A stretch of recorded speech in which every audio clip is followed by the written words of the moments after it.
third for setting a screen. Because of physical play, although Jordan Taylor just got caught with a moving screen. Izzo's dying for a moving screen. It's that dreaded moving screen. Welcome back, everybody, to another edition of the Moving Screen Podcast. I'm Brendan Quinn from The Athletic, here with Dylan Burkhart of UM Hoops on a Sunday, a rare Sunday in August pod, Dylan. Yeah, the NBA draft deadline is finally here. Seems like it was never going to come. That is true. There's still a couple outliers, but for the Big Ten, I think everything's done. Everything's wrapped up in that regard. Wouldn't be surprised to see a little roster movement probably between now and whatever semblance of a season there may or may not be. But with today coming and going, Luka Garza announcing he's returning to Iowa, Xavier Tillman announcing that he is departing from Michigan State and remaining in the NBA draft, and Aaron Henry is returning to East Lansing. That comes on the heels of Illinois getting both Ayo Dosunmu and Kofi Cockburn back. So, lots of news wall-to-wall this weekend. As I sit here and watch the WGC St. Jude, I got some golf on the TV. Dylan, I believe you have some NBA. Yeah. But there are sports, and we're talking sports. This is like, I don't know. Almost feels like what to make of this. Holy shit. So we have much to discuss. We're going to start, obviously, on Michigan State and really get into the roster, what this means for the front court, what this means for Aaron Henry, and kind of the expectations for the Spartans next year, and then get into some Big Ten stuff. But first, let's touch on what is on both of our respective sites, why you out there should be subscribing to both UM Hoops and The Athletic, which is what keeps this podcast going. So, Dylan, on UM Hoops, what is the good word, man? Most recently, we have a big breakdown of all of Michigan's 2021 point guard targets, kind of comparing and contrasting their different styles of play. This week, we're going to get into a lot of Big Ten stuff. Some stuff we'll hit on the pod now that we can finally analyze the league at whole. So that'll be a lot of fun stuff to start breaking down. So stay tuned for all that. And recruiting never really stops this summer. It's just commitment after commitment in every direction, it seems like. So plenty of that. How about over on your side of things?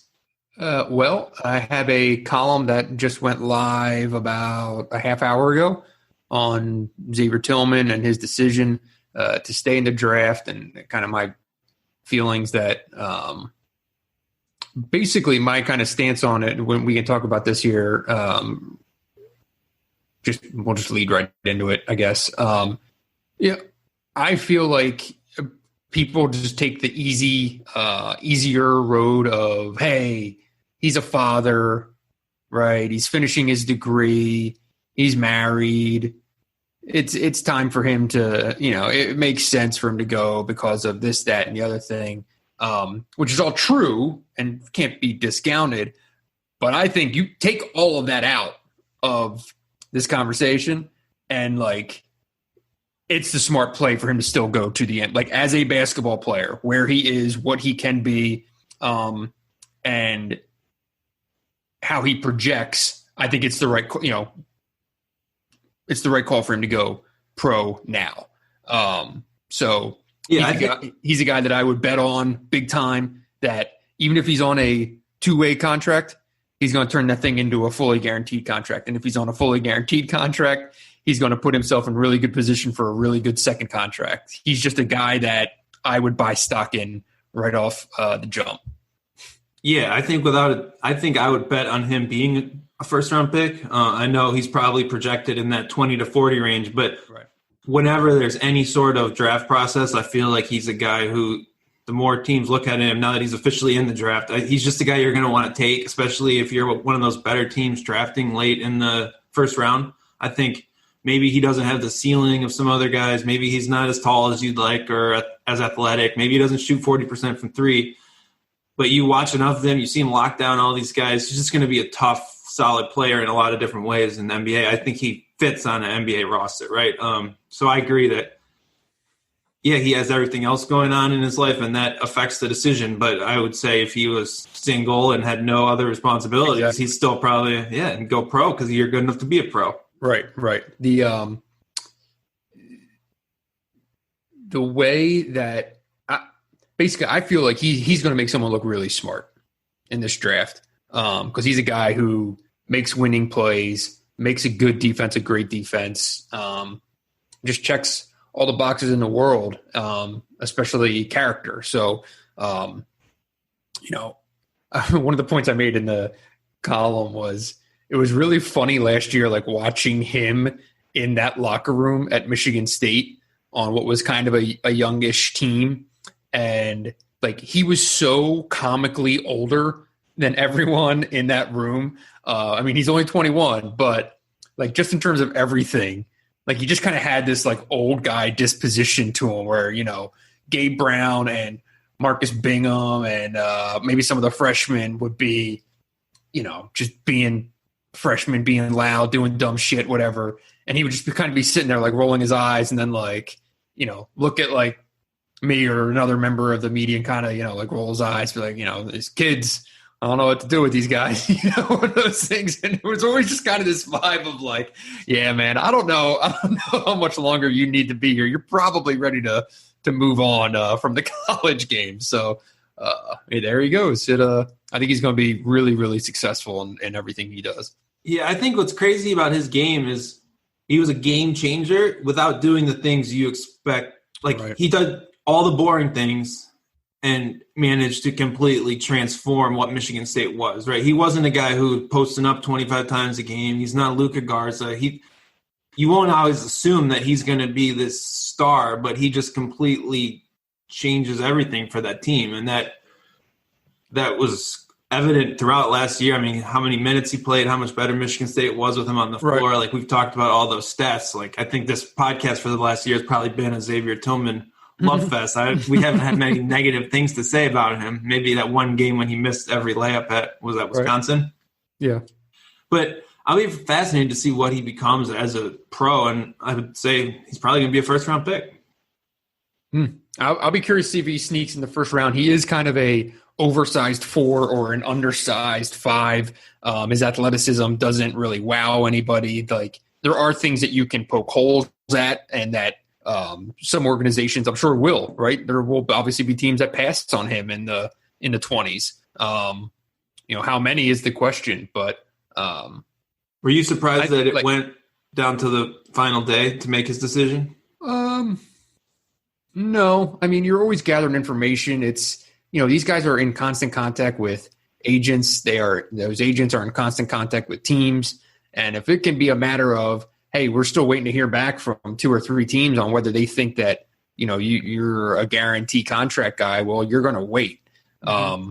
And there's a lot of stuff happening behind the scenes. It's not like you get your bullshit undergrad evaluation form and like that's it. You're just sitting there pondering that. Like that is the most base layer of information that actually is provided in a situation like this. These guys all are using agents. These agents are in contact with multiple teams. Then you're also in contact with the coaches. The coaches are in contact with the agents. The agents are in contact with the schools. Then there's the family issue. There's so much shit going on that I don't think people really probably grasp in terms of what's being weighed. Same thing with Aaron Henry. They were waiting to gather as much as they could hear. And I think that they were being told that he probably would get a 2-way.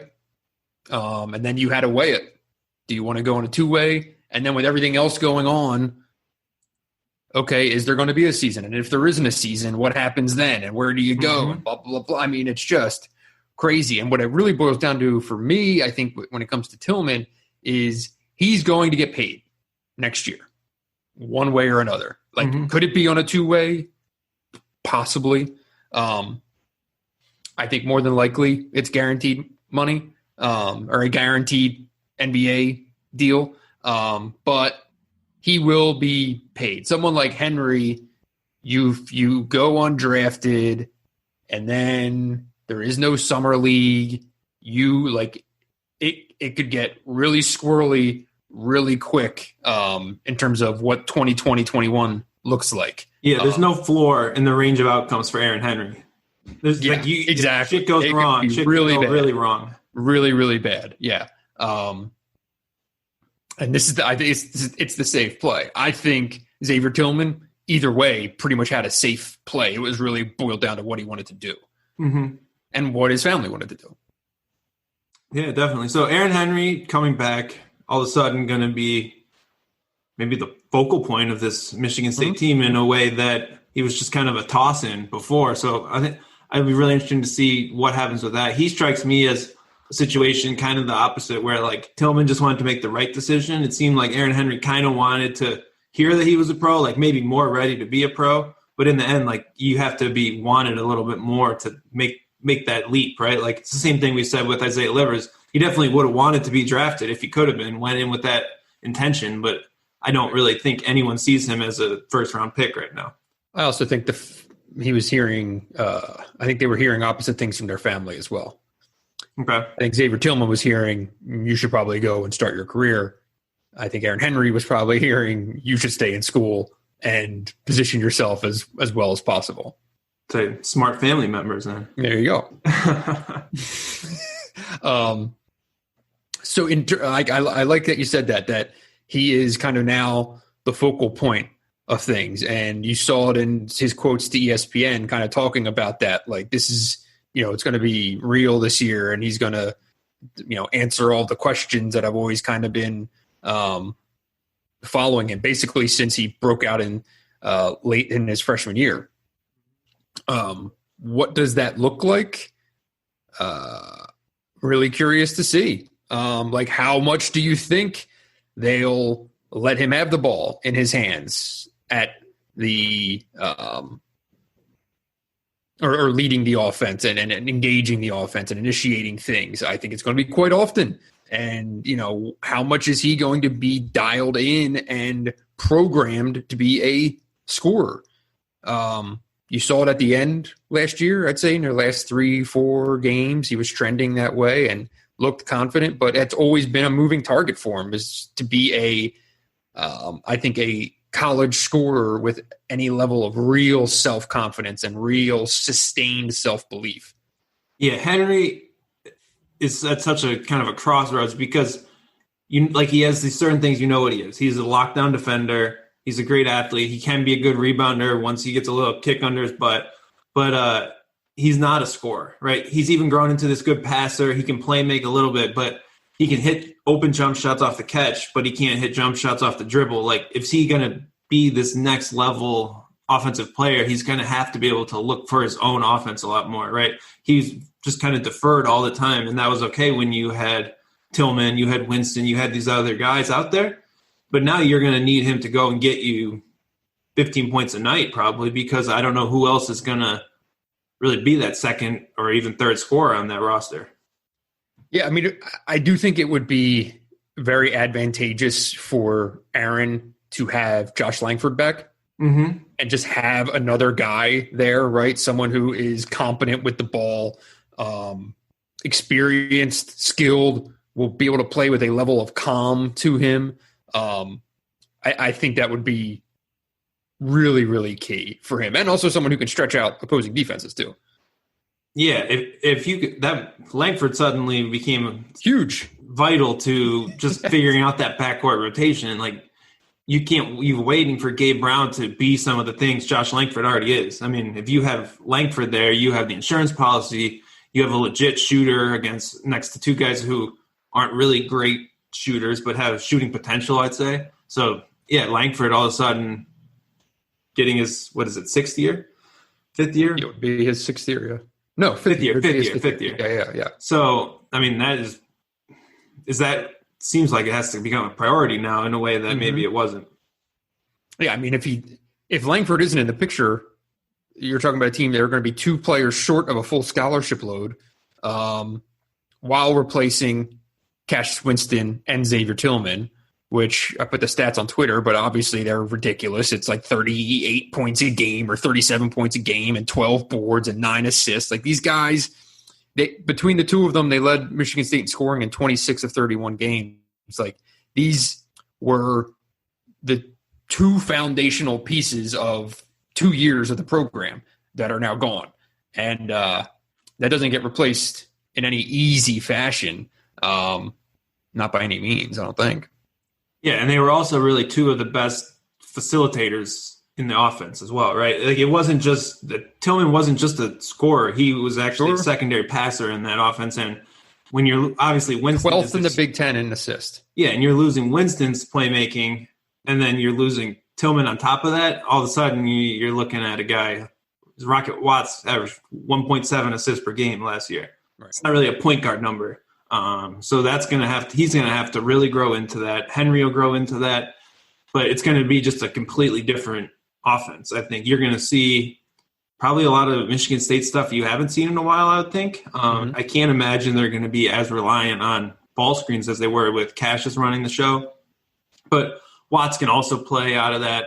So I don't know. It'll be interesting how this all fits together. And I can't imagine any team in the country replacing two players more important than Cassius and Tillman, right?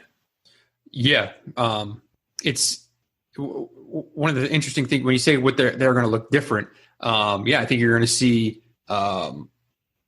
Henry in kind of that facilitating role out top. You're also going to see a lot go through Joey Hauser and out of the high post, and all offense running through him, and kind of him as a passer out of the high post. That's almost going to I think that's going to replace the dependence of the ball screen that you'd seen. It's going to be a lot of running screens off of Hauser, even with the ball in his hand, kind of in that high post spot. So, because even with the good pieces on this roster, it's not as if they can suddenly go back to doing what they did with Nick Ward, because they don't have a proven low post scorer who can really play with his back to the basket. Could Julius Marble do it? Well, I don't know. Maybe. Matty Sissoko? We have no idea. Marcus Bingham? No, not yet. Hasn't shown anything resembling that. So this is going to be really interesting to see how they develop some sort of offensive identity here. On paper, you look at this team and you're like, man, that's a lot of talent. There's a lot of really good pieces here. And then you try to start kind of mapping it out, and it gets more complicated, right? They're really interesting in that way. Yeah, I got to imagine Rocket Watts, Joey Hauser, pick and pop is a thing that you're going to go to quite a bit, considering they're probably your two most talented scorers. I think you just put them in those actions, and you're going to have Hauser in mismatches. You're going to have Watts in mismatches. That seems like something to build off of, but it's not quite the same. It's going to be new, right? Everything's going to be new, whereas for the last 2 years, you really had a Winston Tillman pick and roll action to build your whole offense around that was just locked in, right? It's going to be Michigan State will probably be running different stuff in March than in November, assuming we're playing games in November. But I think you're going to learn a lot about this team as they play games, whereas before you knew exactly what Michigan State should be when it's at its best. I think you're going to be trying different stuff, see what works, see what doesn't work, because I don't think there's just a one-size-fits-all answer. And we're sitting here talking offense. You can make the case the bigger questions are on the other side of the ball. Xavier Tillman was obviously the best defensive player in the league, but not only that, he made everyone else a better defender, because he was shouting out assignments. He was telling people where to go, what to do. He was the on-court coach. Every huddle, he led every huddle on the defensive side of the ball. That just doesn't get replaced. It's the same thing Xavier Tillman on defense is the same thing as replacing Cassius Winston on offense. I agree with that.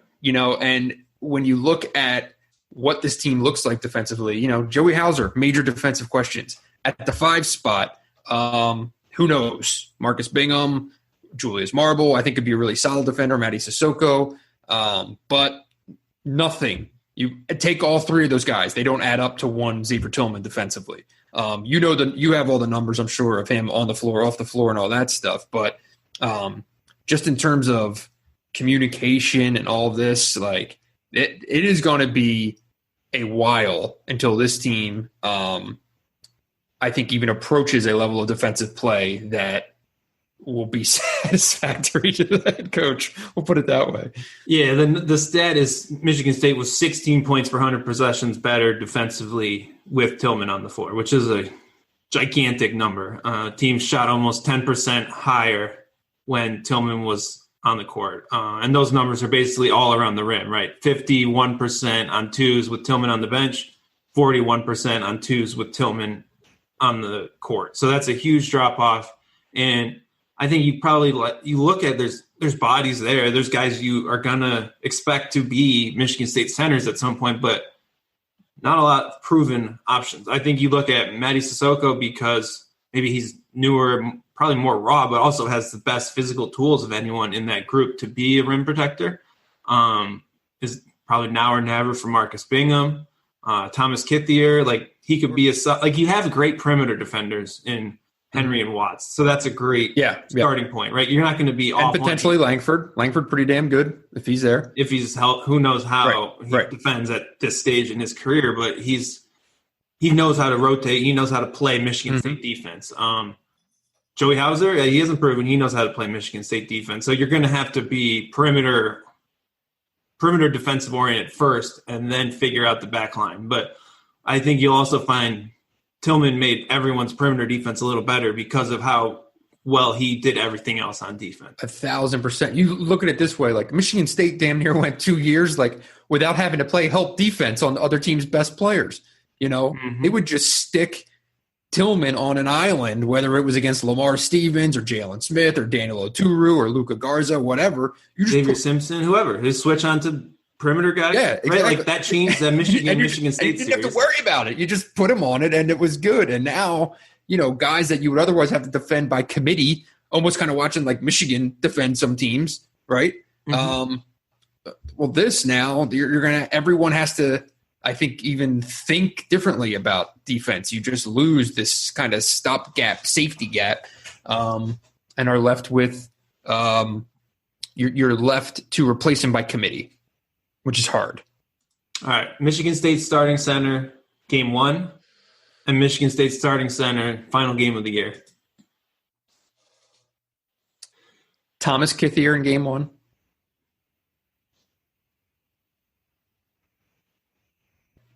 What about Julius Marble at the end of the year? I'm going Marble game 1. Okay. Sissoko end of the year.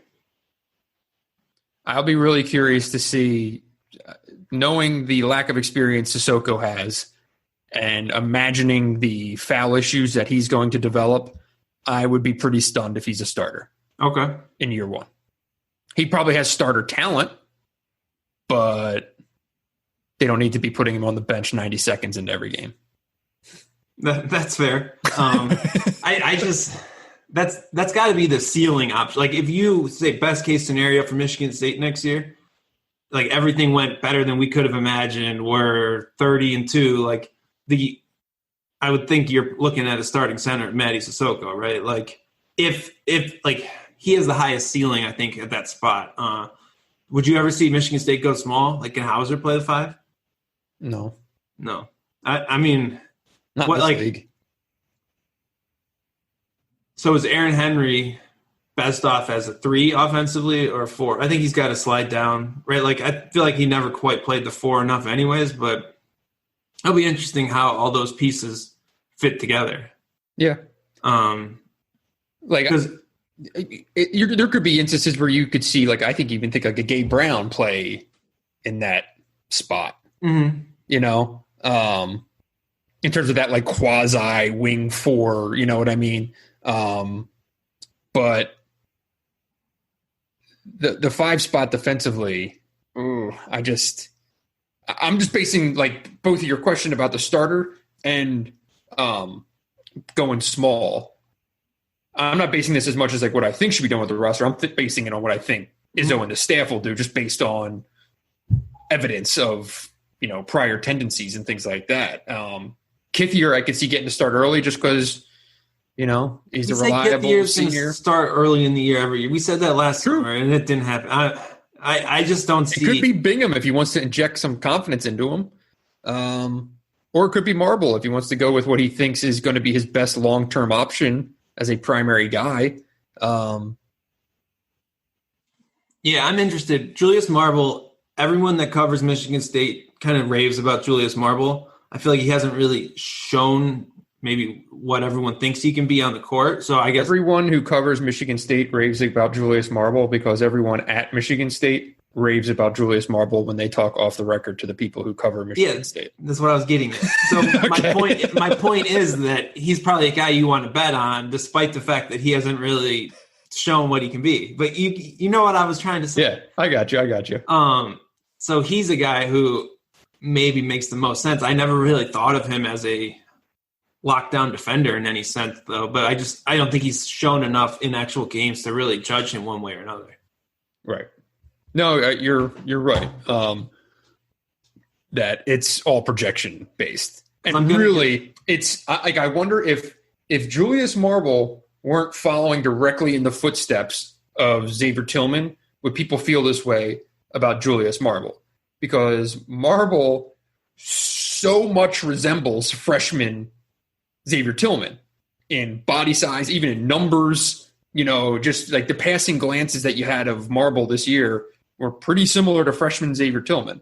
So, it's almost just the easy plug and play of, this guy did it. This next guy will do it, Yeah, and I don't know if there's as many believers that Marcus Bingham, the light's just going to turn on, or that Thomas Kithier is suddenly going to become an all Big Ten player. So Marble fits as far as like maybe this is our guy. We just need to go with him if that's really the situation. You know what I mean? I could definitely see that playing out. If it comes down to Bingham and Kithier, I have no idea, because here's Kithier at the end of the day isn't going to wow anyone, but he's also not going to hurt you. He'll grab rebounds. He'll get a couple putbacks. He can catch and finish. He'll be in the right spot defensively. He'll run his ass off up and down the floor. He won't take any dumb threes. He won't turn the ball over. And Bingham, it's a toss-up any given game. You have no idea if he's going to look like a guy who's, a potential pro or someone who's utterly lost. But he is a legit rim protector in a way that Kithier, Marble, really probably, we'll say Sissoko could be, but like Bingham can block shots when he's out there and in the right spot and engaged. And Bingham has also really throughout his career kind of received token starts to try to jumpstart him here and there. And maybe never took off, but man, all the opportunity is there.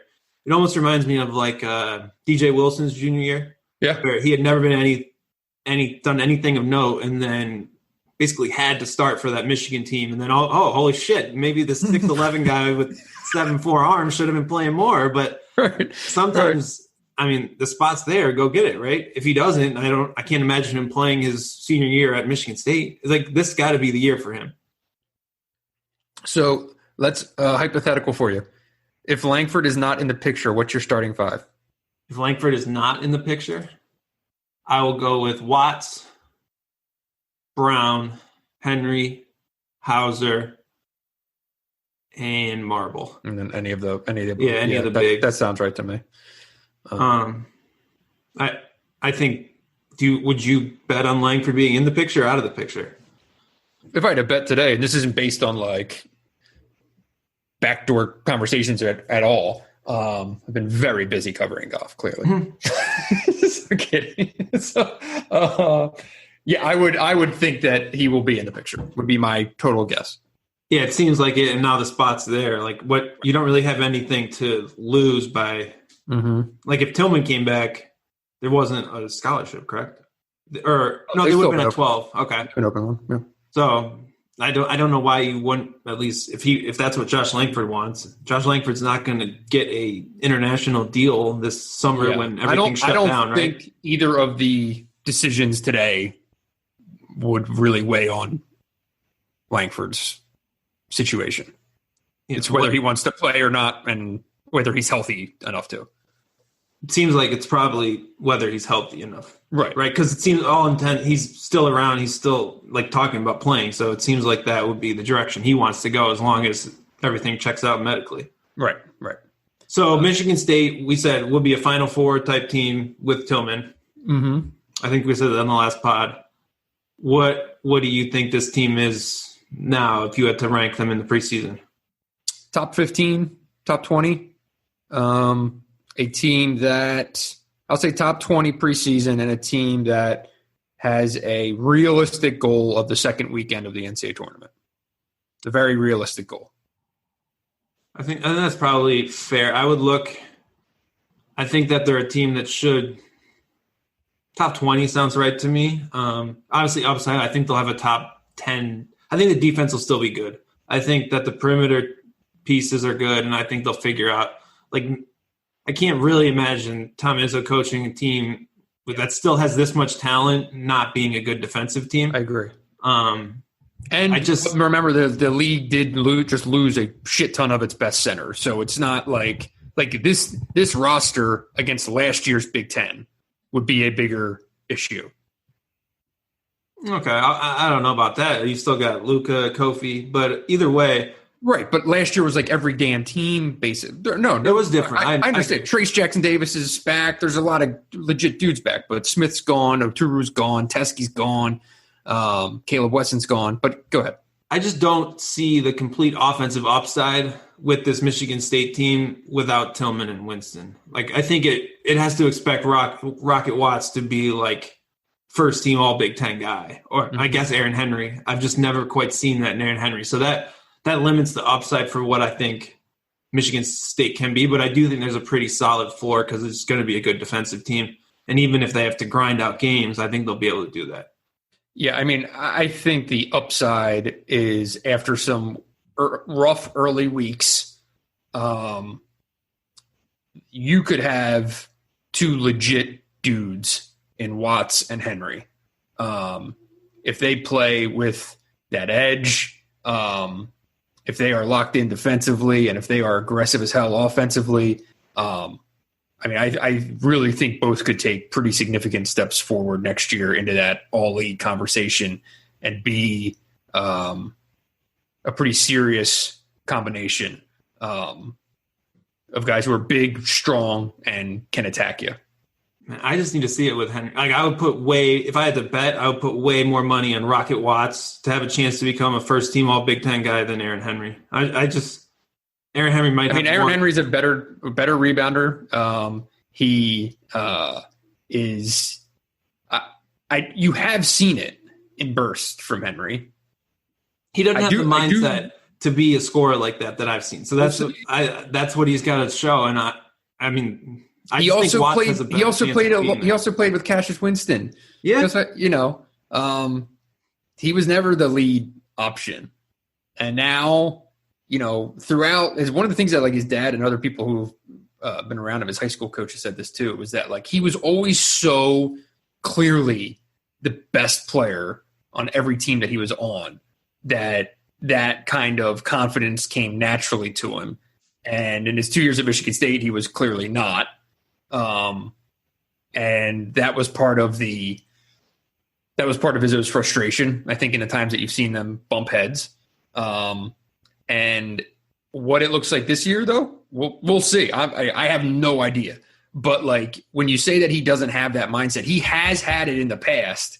He just hasn't had it at Michigan State. All right.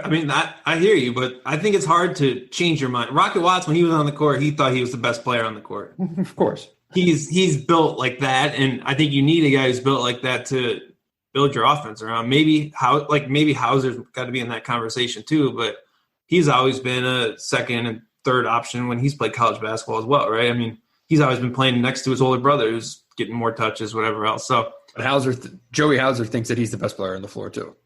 All right, well, we'll see. We'll see. Yeah. So Henry's got to convince himself he's the better player on the floor when everyone else next to him thinks they are already. Well, then you have a good team. That happens. Or not always. I think there's probably plenty of teams where a lot of guys think they're good, but they're not. All right. You want to get into some Big Ten thoughts? Yeah, big weekend for Illinois. Dude, Brad Underwood. There's got to be some kind of shitty casino around Champaign that he can go to, right? I assume, but I'd go, if I'm him, I'd go play my numbers. That's for damn sure. Getting 3 years out of Ayo Dosunmu and a second year out of Kofi Coburn.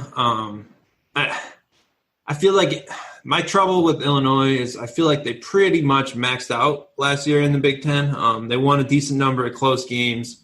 But, man, this team's going to be really good. You bring back – you have Adam Miller coming in, 5-star guard. You have Andre Curbelo, who's one of the better point guards in the class. Like, there's a lot there. The roster's deep. You have guys who started who maybe now won't start, which is something I think is good, kind of healthy progression for a team. But, is it – guys like Trent Frazier and Georgie Bashadashvili, like DeMonte Williams, obviously had really rough seasons last year, but are also at the same time like they've shown that they can play at this level, right? Like I don't know what it looks like, and I don't know how Underwood is going to make this work differently than he did last year, because clearly they were really good, but some of the pieces just never reached their max individually. So what it looks like for him to do that, but like when you're talking about this team, it's your third through like seventh guys are like legit players. Even beyond DeSumo and Coburn, right? What this team looks like, it could be really interesting. Could be, I don't know. Could be a huge flop for all I know, but the guys they lose would be what? Alan Griffin transferred to Syracuse, right? Tavian Jones transferred. I don't know where the hell he landed. Out west somewhere, I think. But Nichols graduated, right? Feliz graduated. Feliz was a bucket in TBT. Either way, the big thing is, can this team shoot? And I think you look at Miller, you look at Hutcherson and Grandison, the two transfers who sat out. I think you're going to need some of those guys to be 40% three-point shooters, because they were the worst three-point shooting team in the Big Ten, 9th in offensive efficiency. Like, if you have this many pros, you got to figure out how to – they need to have a legit offense, I think.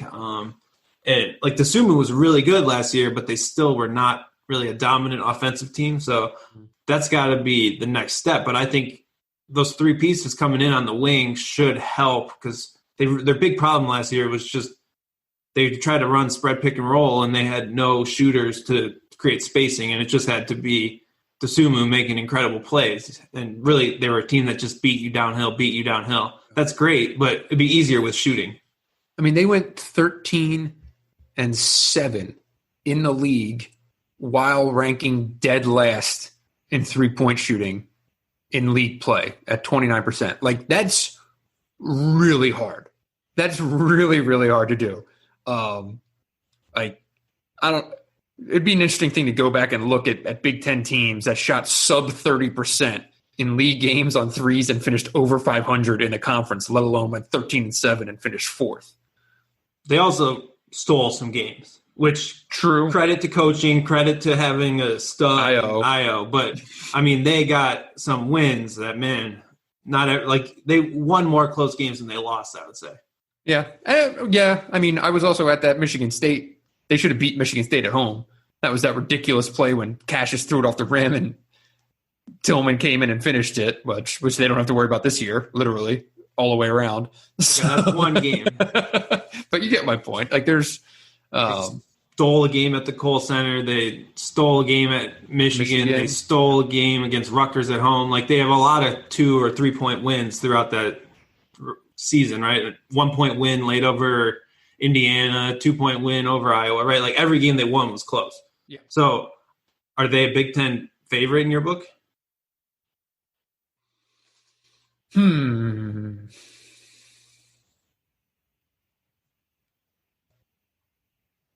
Yes, I think so.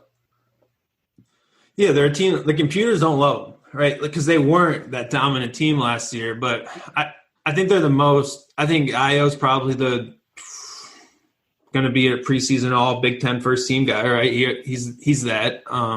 I like their ceiling a lot more than a team like Wisconsin, where me too. They're more just like they're going to be really good, but I don't know how they're going to be great. Illinois, there's a path to being great. So that's what's enticing about them. Totally agree. And my thing with Wisconsin is I come back to that last month of the year, like, all credit to what they did, but like I just can't go all in on them being the favorite in the league when those shooting numbers were just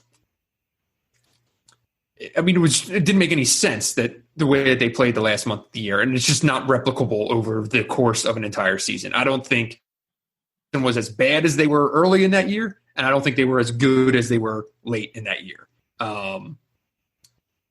I'm still not going to bet against the Wisconsin team with 5 seniors because, like, that's just – I mean, shitty Wisconsin teams still managed to go, like, 11 and – that's a fair point. Whatever in the Big Ten. So this team, I think they're going to be good. I just don't see them maybe being, like, a top 5, top 10 team in the country, really. Yeah, but I'm not dogging – like, I'm not saying they're not top 2 or 3 good in the Big Ten. Like, I'd probably say, like, it's Illinois, Wisconsin,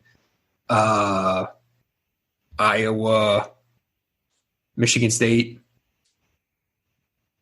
I mean, so it's something like that. I think you get Iowa. I don't know what to do with. So Luka Garza's back. They're so good.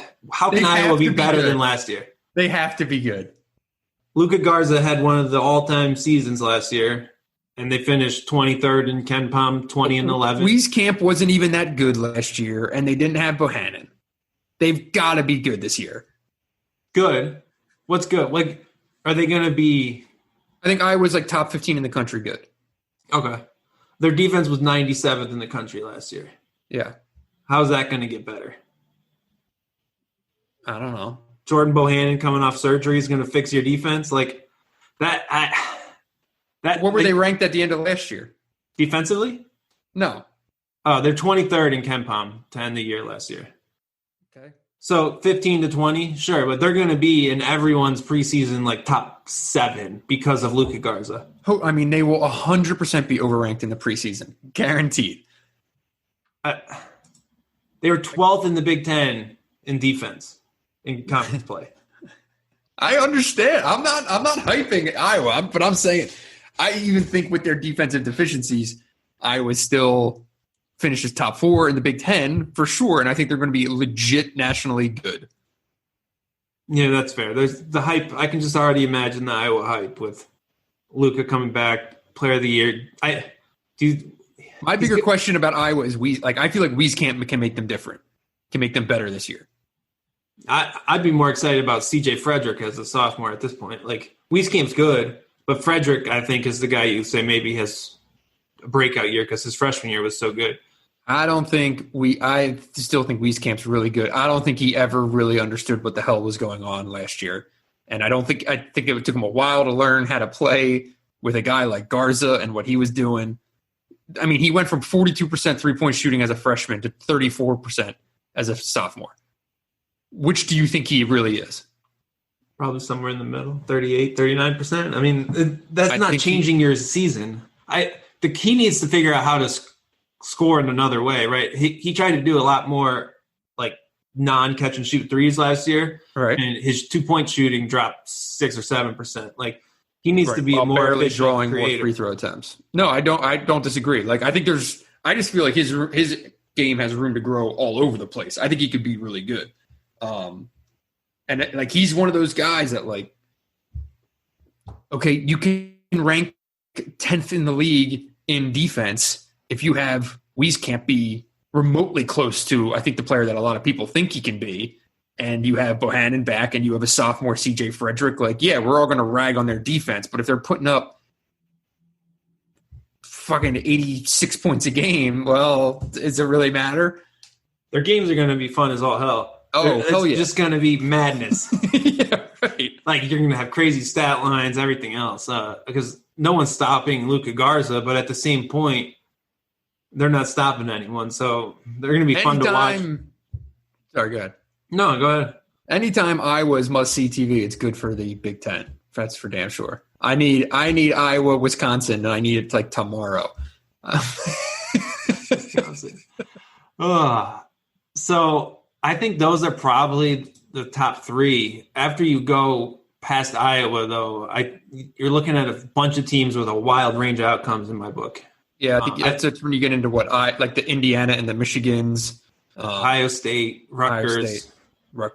Like, those Rutgers teams, going to be good. Read about it on The Athletic. Yeah, they're going to be really solid. Again, I don't know where their big leap is. Ohio State, huge question mark as far as what the 2 transfers, Suing and Towns do, right? Like, are those legit Big Ten dudes? Or are they not?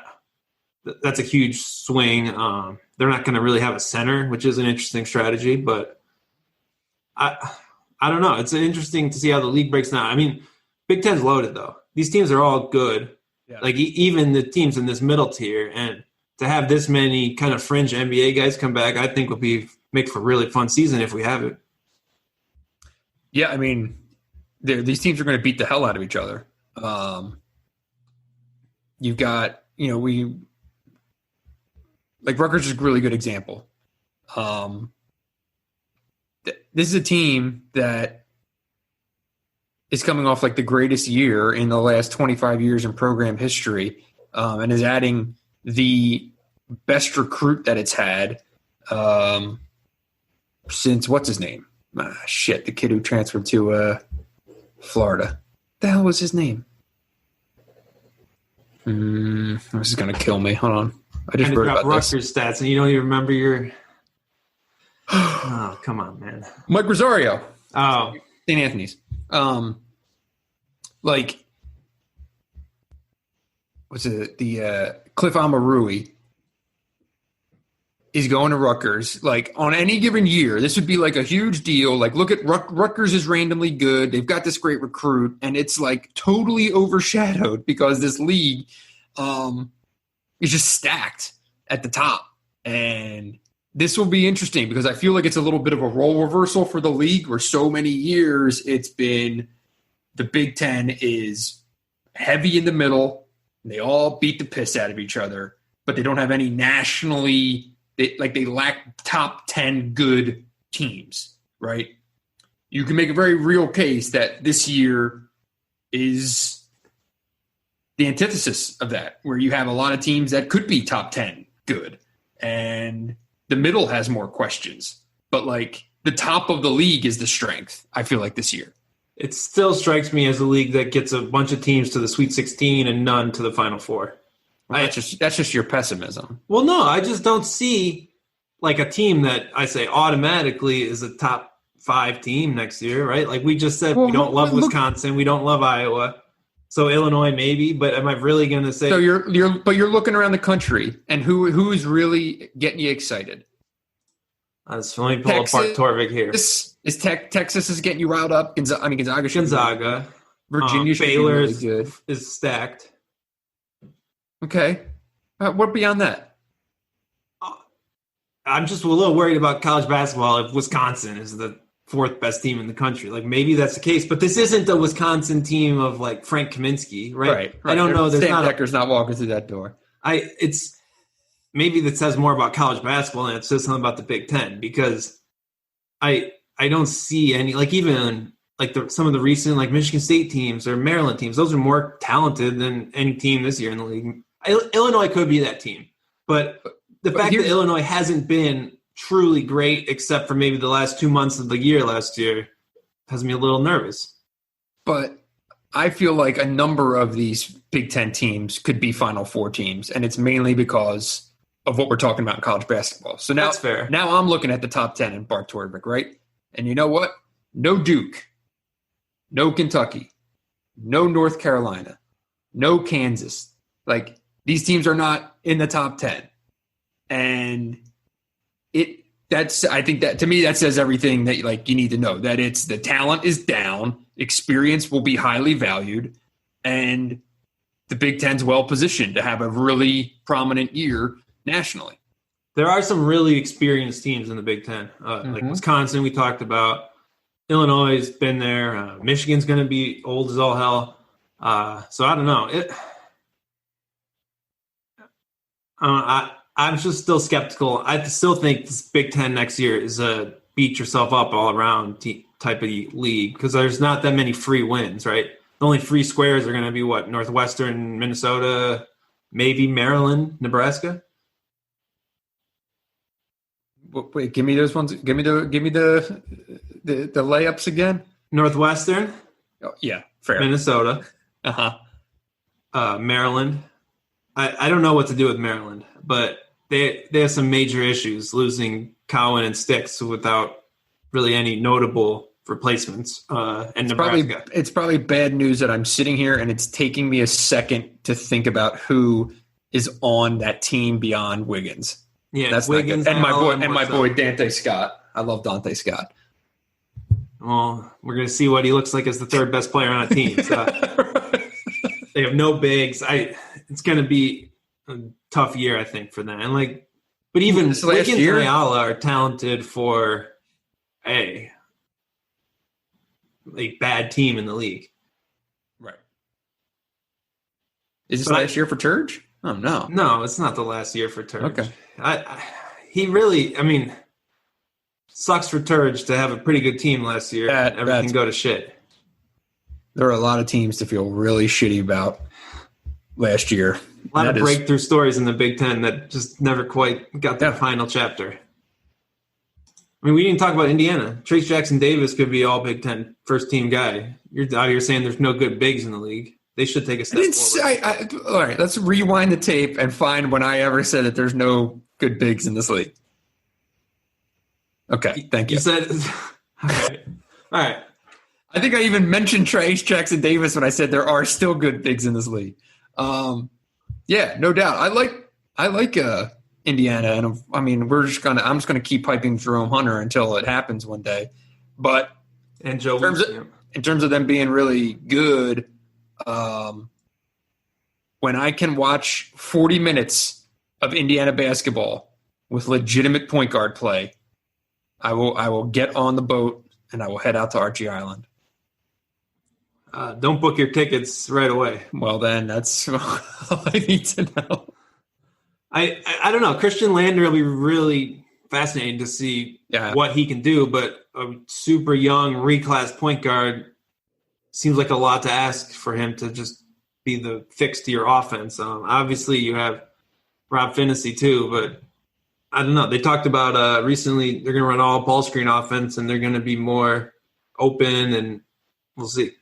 Seems like what everyone says. And I have to write the state of the program for Indiana for The Athletic too. There you go.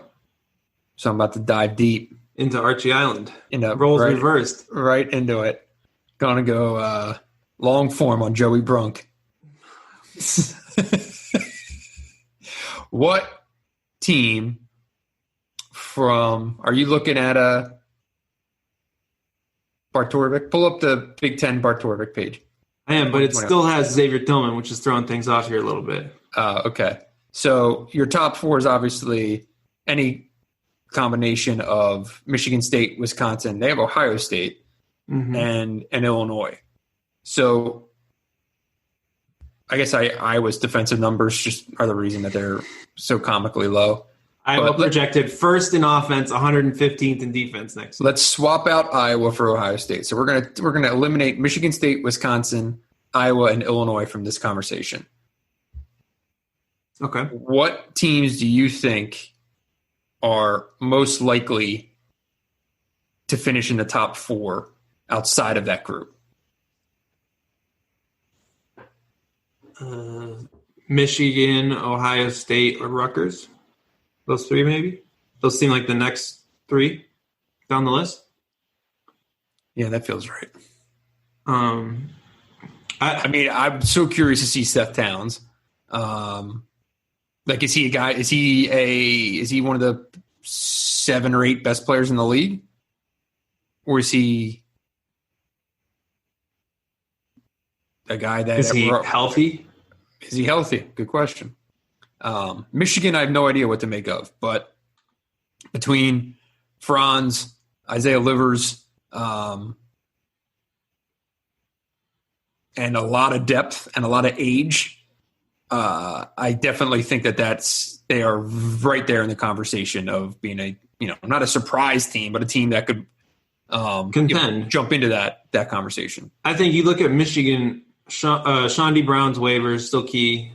You don't know what you're going to get from Mike Smith, but at the same time, there's an upside there with Livers and Franz on the wing. Like those guys both have potential to be 2 of the better players in the Big Ten, right? Like when we do our Big Ten top 25, they're probably both going to be top 10 players, right? Let's go. I mean, to have 2 top 10 players, you have a lot of ceiling. I just don't know how Michigan will be any good defensively next year. That's my. And by the way, I wasn't cheering those guys being in the top 25. I was cheering the idea of you and Alex pumping out the top 25. You don't do it as a slideshow. Does he do it as a slideshow? He doesn't. They both do it. No, we do it. We do top it in five. We've done it in sets of five. Five-player segments. Yeah. It's gonna be great. It's great off-season content. I don't know why you got to be so salty about it over here. No, it's one of my favorite things. It's a great topic of conversation. We get to dig into it in the pod. Let's bring in Alex this year. All right, we'll do a little three-way Zoom call. Yeah. Last time we just talked shit about all of his picks on the pod and then didn't let him respond to it. So that was nice. That's right.